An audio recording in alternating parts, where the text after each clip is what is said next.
من اليوم ما تزيديش تشري زلابيه من على برا، مع جميع الاسرار باش تجيك ناجحه ومقرمشه.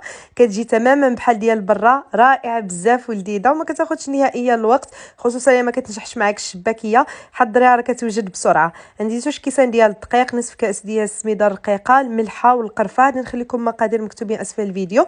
كنخلطهم مزيان وكنجيب كاسوله كنضيف فيها 2 كيسان ديال الماء، ربع كاس ديال الزيت، معلقه كبيره ديال العسل. كنوضعهم فوق النار حتى كيغلاو مزيان، وكنضيف لهم الدقيق. كنخلط طفيو على البوطه وكتضيفوا لهم الدقيق، كتخلطوها مزيان حتى كتولي عجينه رطبه على هذا الشكل. كتقسموها على زوج.